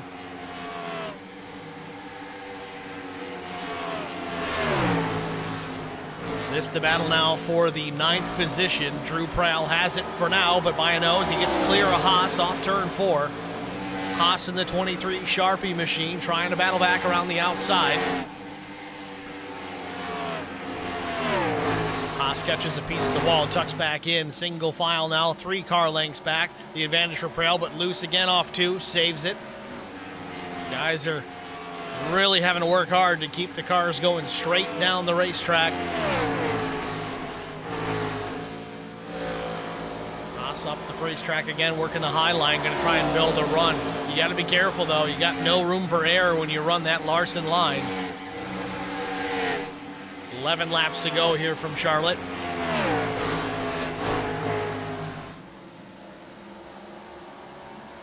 If you guys are all still here watching, we've got way more people watching than we do have likes. So if you haven't done it yet before this one's over, click that like button in the stream on YouTube. It really does help us at the channel itself. It also helps the league, gets more eyeballs on everything, pushes the video, the stream out to wider audiences. Maybe some people that wouldn't necessarily know about HBR TV or the No Bull Racing Series will get a chance to see this. So click that like button if you're watching. It's free to do. We do appreciate that, and it helps us more than you know. 10 laps to go for Brian McCann as he's lapped up to the 9th position. Top 8 are on the lead lap. Chris Goins now the 41, the last car on the lead lap. Cristo Villano, thank you very much. Liked and shared as always.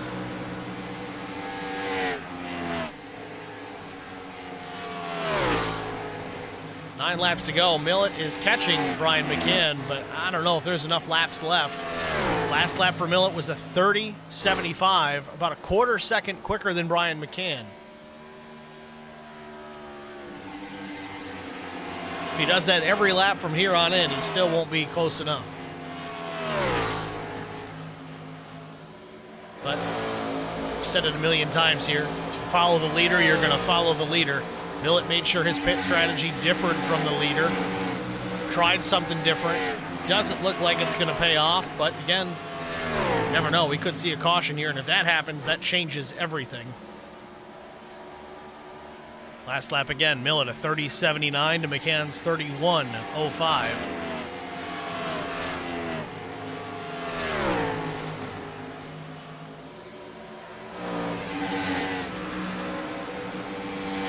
Seven laps to go. Brian McCann's got some lap traffic out in front of him, not a ton.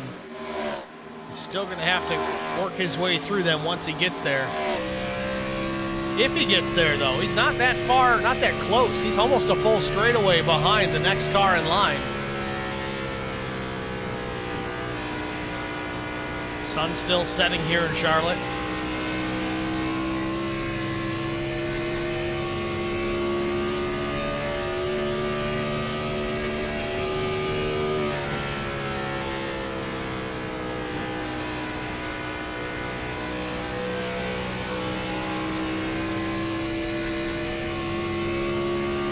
Allison Rose says, is there any reason I don't have an option for like?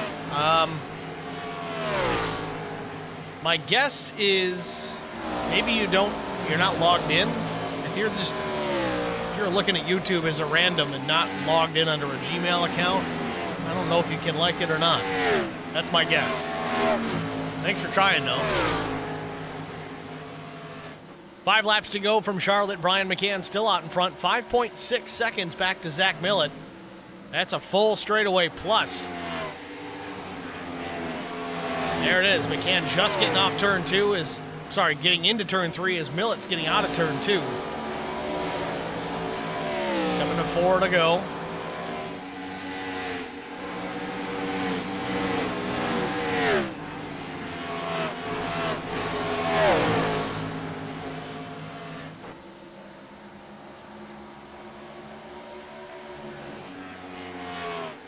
Chris Goins running back in the 8th position, still ahead of Brian McCann, still on the lead lap. I don't know if McCann will get there in time to lap him or not. Meanwhile, Brian Rose back in pit lane. I don't know if he's calling it a night with 4 to go. It's only 4 more laps, Brian. Oh, he's going to take tires.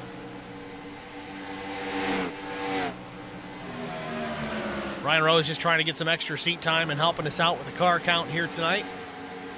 2.5 to go. Brian McCann still out in front. Now the deficit less than 5 seconds, but unless something significant happens,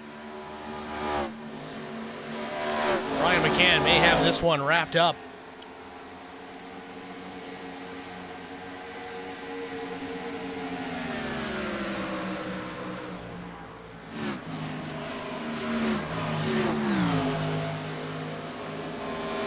McCann catching Larry Bruner here in the 35. Lap and a half to go. And McCann can be really careful here and not have to worry too much about getting reeled in. He's still got almost 5 seconds on Millett. Out of turn number 4. White flag in the air. Final lap for Brian McCann.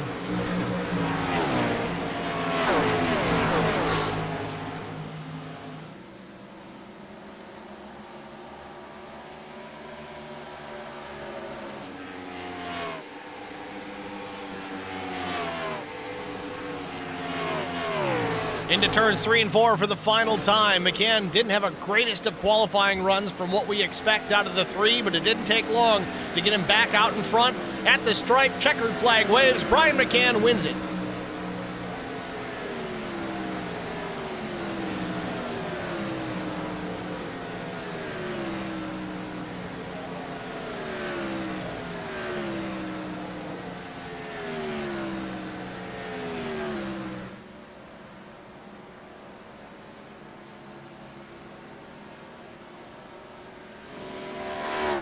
Zach Millett finished in the second spot. Matt Sisler jumped up to P3.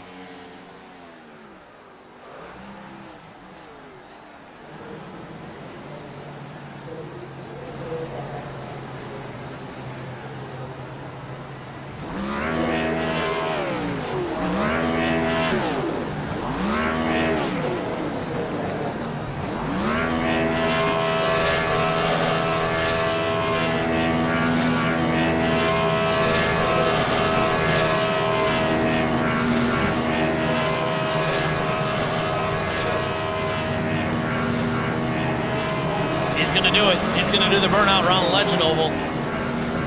Hopefully it doesn't blow motor. Nah, I can't get it. Oh, there's a wall there anyway. That's no fun. That'll work. Shortcut.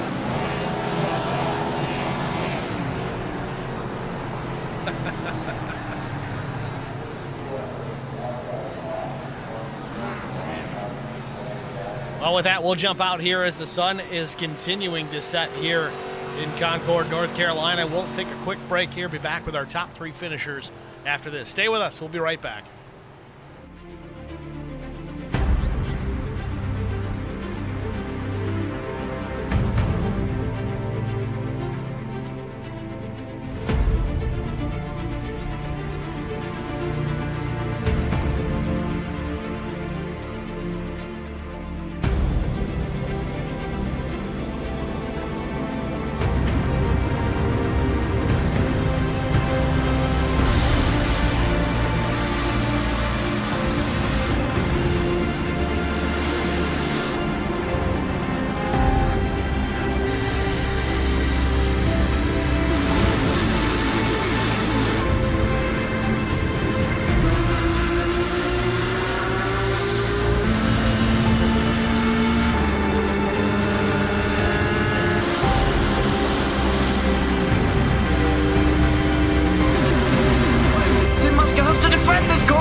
Basket can't defend. He's got the outside line for the second part, and he can't hold on. Going the long way around. We're going to be 3 wide for the lead as they all come to the line. Who is going to take it in the end? And here comes Lockwood. He's going to make the move to the outside. Quinn tries to force him off a little bit, but there he goes.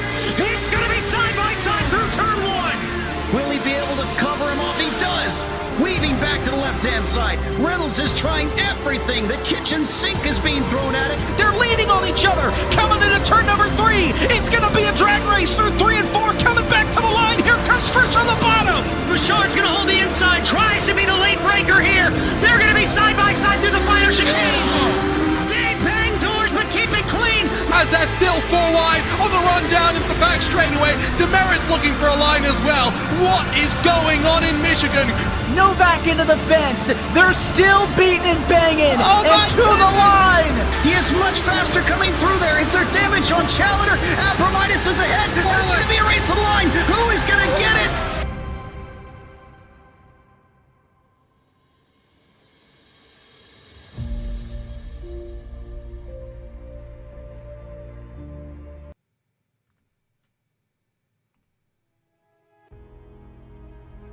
Back at Charlotte Motor Speedway, race 1 of the playoffs of the No Bull Racing Series in the books. Brian McCann kicking things off with a race win. Started in the 4th position, worked his way through the field, and very quickly got to the primary top spot and didn't look back. Zach Millett finishes in the 2nd spot, but Brian McCann takes the checkered flag to kick off the playoffs. Brian, it's Steve in the booth. You got me? I do. Brian, congratulations. We've talked a bunch in this season and others. You're always up here in this top 3 many times with a checkered flag in hand. Uncharacteristic qualifying effort for you, just inside the top 5, but very quickly after the stage, made your way around Zach Millett and never looked back, man. Tell us about your race.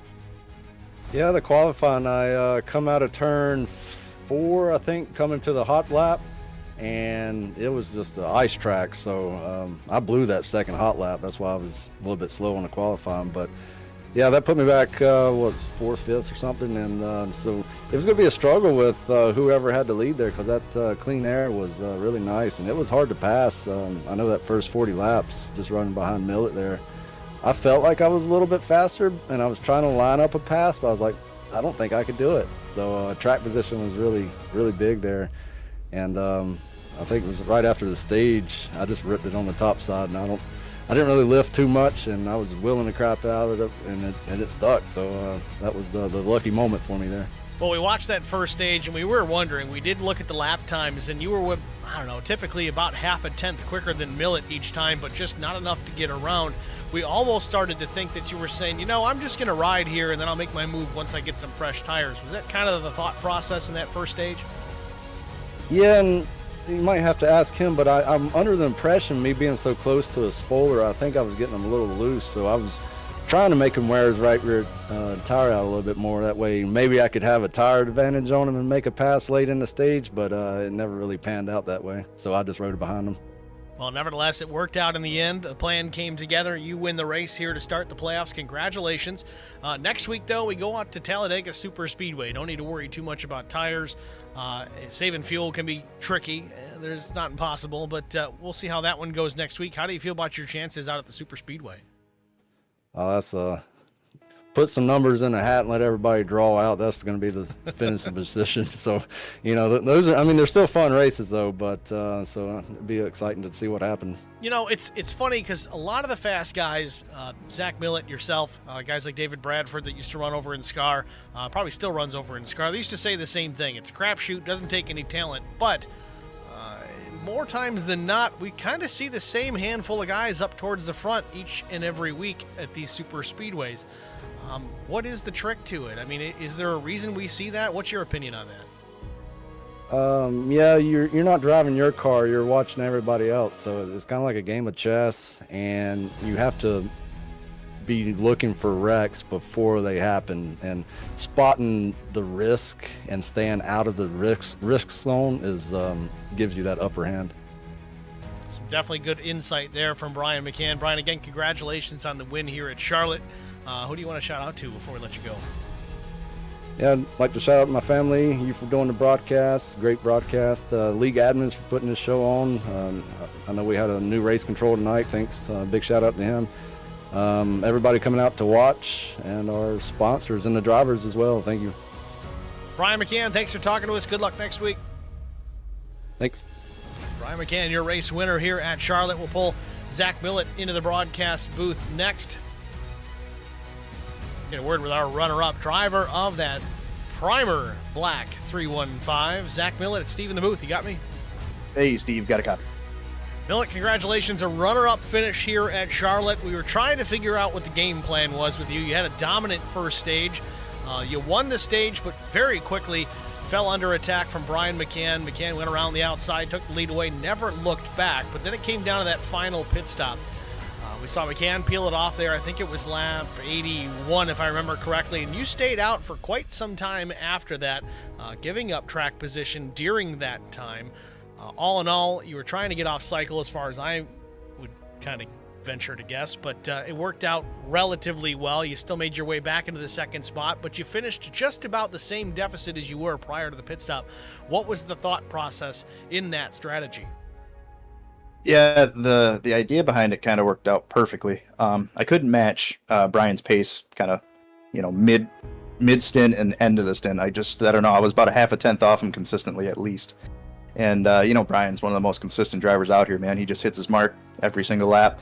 And that the first part of the race there, I really only stayed in front because it was a bear to pass anybody more than 20 laps in. It was almost impossible. You could send it up to the high line, but chances are it's going to come right around on you. So I wanted to save as much as I could. I wanted the newest tires at the end. I wanted to have a 40-lap window where I was just hoping for a caution. And if one did come out, I would have been looking pretty good. And, Brian being as good as he is, talking to him in the green room a little bit, he knew what I was doing. And towards the end, he was starting to save his stuff just in case, too. So, yeah, hell of a job to him, man. Well, we were talking to him, too, a bit in that first stage, how you were able to stay out in front of him.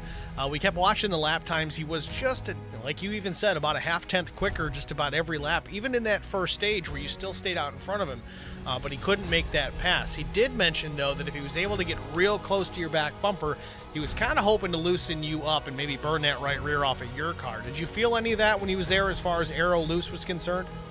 Yeah, I mentioned it in the stream tonight a couple times. It was amazing. I mean, if you get up behind somebody or somebody gets up behind you, your car just gets so upset. It's incredible. And yeah, he was actually real close a couple times, and I did all I could to put some wheel into it, make sure she stayed on that line, because that's all he needed was just a little bit of light in there, and he would have taken it and won that stage. So I'm glad we got that stage. That was a good deal for us. Well, great way to start the playoffs here. Next week we go to Talladega Super Speedway. I know it's certainly not your cup of tea. You like these intermediate tracks and road courses, but you do perform well, and you've gotten much better on the super speedways. How do you feel about your shot next week, maybe to pick up a win out in Alabama? I don't know, man. It's always I hate to say they're fun. They're pretty fun. I mean, if we're playoff racing's a little more nerve-wracking, it makes it a little less fun. But we'll see. We're gonna put some practice in this week because bump drafting with these Gen 4 cars is just absolutely scary. So we're gonna see what our limitations are and see what it looks like, and go for it. Scary, but not impossible. Zach, congratulations once again here. A runner-up finish at Charlotte.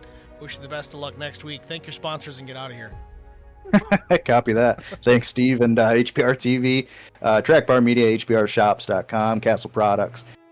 I got to thank Noble, all the admins behind the scenes that make this possible, and shoot me a follow over on the Twitch at That Is 4 Guy. Thanks, Zach. Thanks, buddy. Zach Millett, your runner-up here at Charlotte. Next, we're going to talk to, I assume, will be a very chatty and happy number 93 of Matt Sisler. See if we can find him here, pull him up into the HBR TV broadcast booth. It's Matt Sisler, driver of the number 93. Looks like the podium finish, Apex Tech Racing Kia Stinger. Matt, you got us? Yes, I do, Steve. Good to talk to you. Good to talk to you, Matt. Congratulations. A top 3 finish here at Charlotte, and you worked every single lap to get it here. Started 7th, get into the top 3. Tell us about your race, man. I mean, those first 40 laps, it was just like, it's just a feeling out process, and watching, everybody trying to learn and see where everybody's doing and kind of looking and seeing what, really trying to look a little bit further from where I was looking at the 3 and the 315. Those two I knew were going to be the class of the field, and, spoiler, they were. And I was just like, I knew Mike Tucker was going to run hard early and fade, and you saw that, and there was that log jam back there, so it was like, got to the end of the stage and I knew I was a little quicker, and I thought, okay, I think I can get them, but what if I make the move and it happens now? We don't have spare cars in Noble, so not at this track, but so I just I got the run on Keaton and got on his outside and got by him, and then I knew I could just kind of settle in behind Mike and Brandon, let them fight it out, and then we got to the pit stops clean, and I think Mike said he took 2 tires, Michael Tucker, and I think that's why he dropped off. And I give Neil quick credit. He played the strategy. He played a really good strategy. If the caution had come out, we all would have been in trouble. But he dropped. He played one end of the spectrum, and then Zach, I know Tuss talked to you. He played the other end of it, trying to stay out as long as possible. But once we got by Neil, I was willing to work with Brandon, get up to Neil, and then once we passed Neil, then we could go at it, and it just worked out well that, our podium finish Kia Stinger was, it was good pretty much everywhere as long as I could balance the throttles coming, all the way through the corner and not get the car loose on exit. track cooling down definitely helped with tire wear. No real handling issues the whole race. So, really the type of run you want to have to start the playoffs for us, especially with so many of us in the playoff standings being even at the drop of the green tonight. You had to play the points, and luckily got some stage points and managed to get third. Well, to quote our old buddy DW, sounds like a little bit of co-opetition out there. You working together with some guys that aren't technically teammates. It seemed to work out for you, and eventually you get here in that third position at Charlotte. I do need to ask, though, Matt, and this is the first opportunity that I really had to ask it on air, at least, is why the Kia Stinger? The Kia Stinger is actually something that I've liked it since it came out in 2018, and it was kind of a car that, like, if I could get, it was kind of like that would be the car I wanted to get. I've loved the styling of it, like, in real life, and shortly before everything kind of went haywire in my personal life, a few weeks prior to that, I actually leased a Kia Stinger in real life. So, when that happened, and what happened, my dad worked for Chrysler, so I had Dodge on the car, and with the falling out there, it was like, you know what, this is the time to just completely revamp it. And there was a Kia Stinger template, so I was like, all right, let's do it. And I thought it was just funny, considering I'd listened back to your broadcast. I think the first time you had to say it, I could hear in your voice, Kia, and I went, yeah, I knew that was coming from somebody. Well, you made it work. You put it here in the top three, so you're getting some airtime, man. I'm glad to see it, man. Congratulations on a third-place finish. Moving into Talladega next week, we talk about co-opetition. There's going to be a lot of that. You're going to need to have some dancing partners next week out at Talladega. How do you feel about your odds next week?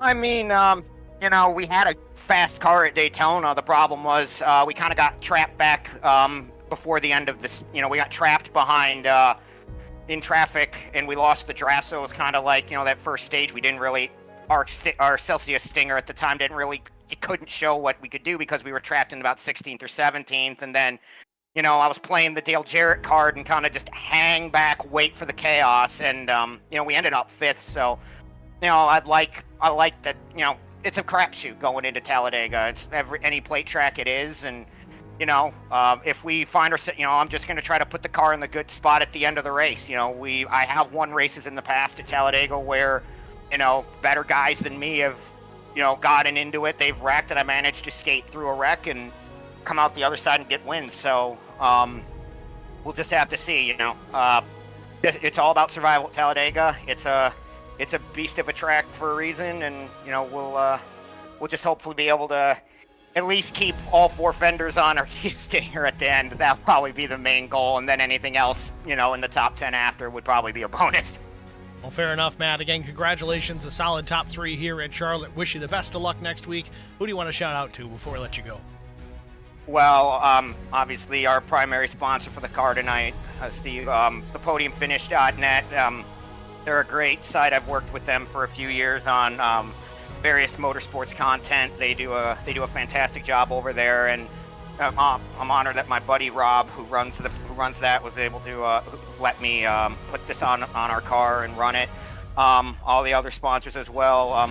Lil Hooper Designs, the guy who does all my paints. He's a whiz with this stuff.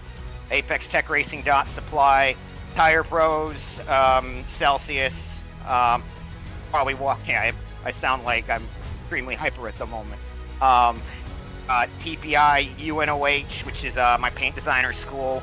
Proud to have them on board, and Hugger Oranges, obviously. Everybody at Noble who puts this on, and you, Steve, for doing these awesome broadcasts. It's always a pleasure, and hopefully this won't be the last time you talk to the driver of the '93 Kia before the season's out. Matt Sisler, your third place finisher here at Charlotte, putting the podium finish Kia Stinger on the podium here at Charlotte. Good luck next week, Matt. Thanks for talking to us. Appreciate it, Steve. You take care. All right. Great interview with Matt Sisler. Exactly what I expected to get out of the driver of that number 93 machine. Let's take a look at our official race results. We talked to our top three: Brian McCann, Zach Millett, and Matt Sisler. Fourth place finisher was Brandon Mefford. Neil Quick was fifth. Michael Tucker came home in the sixth position. Jesse Redding was seventh. Chris Goins brought it home in the eighth spot after an early incident, stayed on the lead lap. Great job at not quitting, staying with it, not giving up, and finishes in the top 10. The 41 at Chris Goins with Popple Pro on board. Nice job. Vincent Short, a solid top 10 in the ninth spot. Drew Prowl was 10th. Doug Wysocki 11th. Shane Haas finishes 12th. Larry Bruner came home in the 13th spot. Joe Tucker 14th. Brian Rose on a last-minute one-off finishes 15th. Keaton Burnett, tough break for him. He was fast early. He finishes in the 16th spot. Eddie Rose was 17th. Chris Elliott finished in the 18th position, 48 laps down, also involved in that early race caution. Thank you guys all for tuning in here in the stream chat. We really do appreciate that. It's a lot of fun when you guys are going back and forth in here. Tune in, of course, next week and Tuesday, Wednesday, Thursday, and then coming up again Sunday. We've got all sorts of action here at HBR TV. Find us at hbrtv1.com.